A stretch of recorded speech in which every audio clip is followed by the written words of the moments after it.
Breaking news, mahasiswa UIN Raden Fatah Palembang terancam DO massal gegara belum bayar UKT.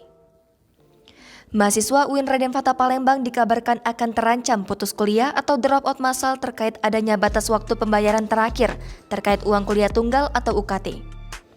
Beredar informasi, batas waktu pembayaran UKT UIN Raden Fatah Palembang ini pada 14 Februari mendatang.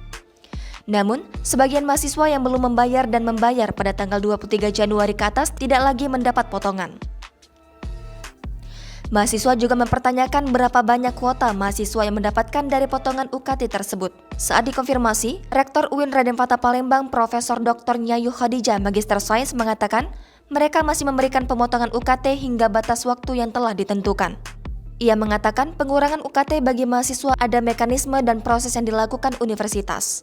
Tahapan proses dimulai dari pengumuman pendaftaran, verifikasi di tingkat fakultas yang diberikan wewenang verifikator kepada wakil dekan 2, dan seterusnya yang memutuskan mahasiswa berhak dan tidak berhak menerima pengurangan UKT berdasarkan hasil rapat pimpinan yang dihadiri oleh rektor, para wakil rektor, kepala biro, satuan pengawas internal atau SPI, kepala bagian perencanaan dan keuangan.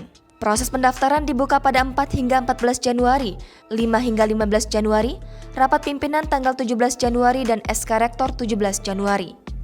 Bahkan di tahun ini mahasiswa yang mendapatkan pengurangan berjumlah 9.600 mahasiswa dari 13 ribuan yang mengajukan.